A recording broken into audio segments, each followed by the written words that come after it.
नमस्कार, Rajasthan news today में आपका स्वागत है और हम आपके लिए लेके आए हैं राजस्थान की बहुत इंपॉर्टेंट खबरें। तो देख लेते हैं आज की पहली खबर। देखिए, सबसे पहली खबर आ रही है पंजाब और राजस्थान के जल बंटवारे को लेकर एक विवाद खड़ा हो गया है। पंजाब सरकार ने 1920 के एक ऐतिहासिक समझौते का हवाला देकर राजस्थान से 1.44 लाख करोड़ रुपए की रॉयल्टी मांगी है। मुख्यमंत्री भगवंत मान ने चेतावनी दी है कि यदि बकाया नहीं दिया गया तो 18,000 क्यूसेक पानी की आपूर्ति बंद की जा सकती है, क्योंकि यह बकाया 1960 से लंबित है। राजस्थान ने इस दावे को खारिज करते हुए और विधिक राय के लिए मामला केंद्र भेज दिया है। तो देखिए, आम आदमी पार्टी की जो ये राजनीति घटिया राजनीति है, इसी के कारण राघव चड्ढा और बाकी लोगों ने भी आम आदमी पार्टी छोड़ी है। अगली खबर देख लेते हैं। राजस्थान के डूंगरपुर जिले के सागवाड़ा में 27 अप्रैल को गौ सम्मान आवाहन अभियान योजना के तहत विशाल रैली आयोजित की जाएगी। अभियान का उद्देश्य गौ संरक्षण और संवर्धन के प्रति जागरूकता फैलाना है।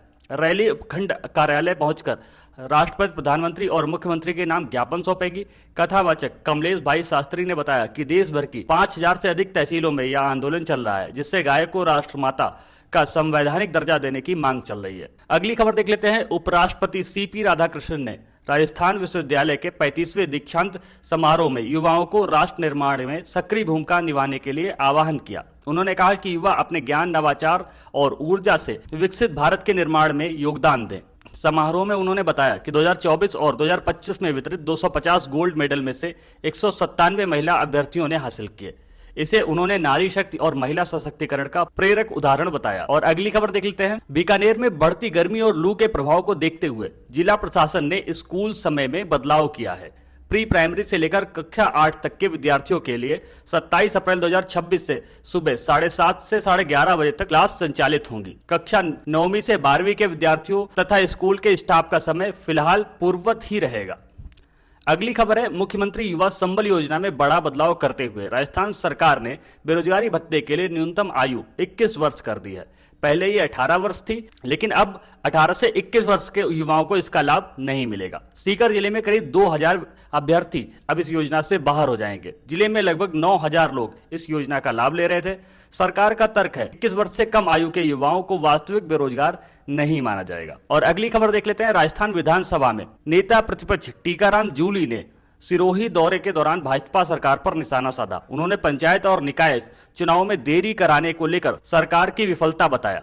जूली ने आरोप लगाया कि भाजपा को चुनाव में कांग्रेस के लाभ का डर है, इसलिए जानबूझकर चुनाव टाले जा रहे हैं। उन्होंने कहा कि लोकतांत्रिक संस्थाओं के चुनाव समय पर होना जरूरी है। अगली खबर देख लेते हैं। चित्तौड़गढ़ जिले में राष्ट्रीय खाद्य सुरक्षा योजना के तहत 66,809 राशन कार्ड धारकों का गेहूं वितरण ई-केवाईसी न कराने के कारण रोक दिया गया है। रसद विभाग ने कई बार निर्देश जारी किए थे, लेकिन लाभार्थियों ने प्रक्रिया पूरी नहीं की।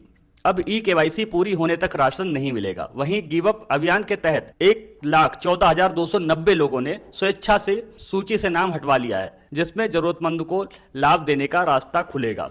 देखिए, गिव अप योजना यह है कि जिसको राशन की जरूरत नहीं है वो अपना नाम हटवा लेता है सूची से।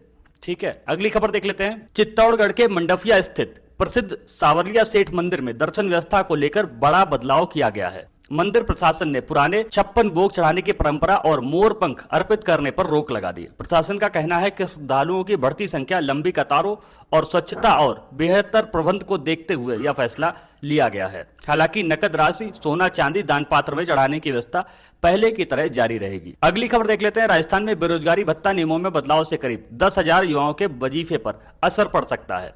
सरकार ने न्यूनतम आयु सीमा 18 से बढ़ाकर 21 वर्ष कर दी है। अब 21 वर्ष से कम आयु के शिक्षित युवाओं को बेरोजगार नहीं माना जाएगा। रोजगार विभाग के अनुसार पुरुष अभ्यर्थियों को 4,000 रुपए तथा महिला, दिव्यांग और ट्रांसजेंडर अभ्यर्थियों को 4,500 रुपए मासिक भत्ता दिया जाता था। और अगली खबर आ रही है। राजस्थान सरकार ने अजमेर बांसवाड़ा ग्रीनफील्ड एक्सप्रेसवे परियोजना को गति दे दी है। दक्षिणी राजस्थान को राजधानी से जोड़ने वाली इस सड़क के लिए डीपीआर तैयार करने के कार्य शुरू हो चुके और 97.22 लाख रुपए खर्च किए जा चुके हैं। हाईवे बनने के बाद 7 जिलों को सीधा लाभ मिलेगा। वर्तमान 7 घंटे का सफर घटकर करीब 4 घंटे में पूरा होने की उम्मीद है, जिससे व्यापार और पर्यटन को बढ़ावा मिलेगा।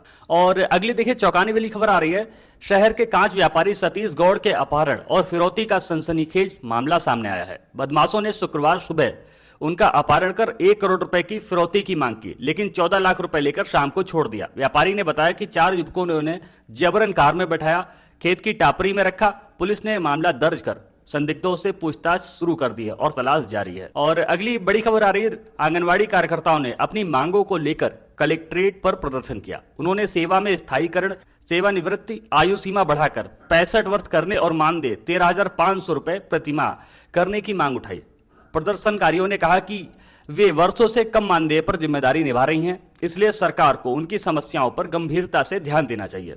और अगली खबर देख लेते हैं, जयपुर से एक बहुत अमानवीय घटना सामने आई, जहां कुछ घंटे पहले जन्मे 2 नवजात बच्चों को थैली में डालकर सड़क पर फेंक दिया गया। लगभग 42 डिग्री तापमान में भीषण गर्मी में बच्चे झुलस गए, जिससे गंभीर हालत में उन्हें अस्पताल में भर्ती कराया गया। घटना ने लोगों को झकझोर दिया है। पुलिस मामले की जांच में जुटी है और बच्चों को छोड़ने वालों की तलाश की जा रही है। अगली खबर देख लेते हैं, लाडो प्रोत्साहन योजना के तहत तीसरी किस्त से वंचित बालिकाओं को लाभ दिलाने के लिए शिक्षा विभाग ने विशेष अभियान शुरू किया है। 4 से 11 मई तक प्रदेश भर में फील्ड कर्मियों के जरिए लंबित मामलों का निस्तारण किया जाएगा। पहले यह योजना मुख्यमंत्री राजश्री योजना के नाम से संचालित थी। बालिका जन्म को प्रोत्साहन और शिक्षा स्तर सुधारने के उद्देश्य से यह योजना चलाई जा रही है। अगली खबर देख लेते हैं, राजस्थान में बिजली कनेक्शन लेना अब आसान हो गया है। राज्य सरकार ने 33 केवी तक के कनेक्शन और 1 MVA तक की उत्पादन इकाइयों के लिए इलेक्ट्रिकल इंस्पेक्टर की अनिवार्यता मंजूरी समाप्त कर दी है। अब सेल्फ सर्टिफिकेट व्यवस्था लागू होगी, मतलब आप खुद से सर्टिफाई कर सकते हैं, जिसमें उपभोक्ता स्वयं सुरक्षा मानकों के अनुरूप होने का प्रमाण देंगे। इस फैसले से आम जनता और उद्योगों को राहत मिलेगी तथा प्रक्रिया तेज होगी। और अगली खबर देख लेते हैं, राजस्थान में सरकारी स्कूलों में कक्षा 3 से 8 तक के विद्यार्थियों की अंग्रेजी सुधारने के लिए नया प्रयोग किया जा रहा है। शिक्षा विभाग 4 से 7 मई के बीच ओरल रीडिंग इन्फ्लुएंसी टेस्ट कराएगा। यह आकलन AI तकनीकी की मदद से होगा, मतलब AI अब इनका टेस्ट लेगा। राष्ट्रीय शिक्षा नीति और मुख्यमंत्री शिक्षित राजस्थान अभियान के तहत इस पहल का उद्देश्य बच्चों की मौखिक अंग्रेजी पढ़ने की क्षमता को बेहतर बनाना है। तो ये थी राजस्थान की इंपॉर्टेंट खबरें। और अंत में आपसे अनुरोध है कि इस चैनल पर अगर आप नए हैं तो इस चैनल को सब्सक्राइब कर लीजिए, या अभी तक नहीं किया है तब भी आप सब्सक्राइब कर लीजिए। बाकी वीडियो को लाइक करके अपना प्यार भरा कमेंट करना मत भूलिएगा। हमें ये भी बताइए कि आप किस शहर से हमारी खबरों को सुनते हैं। बाकी पूरा वीडियो देखने के लिए बहुत बहुत धन्यवाद। आपका समय शुभ हो।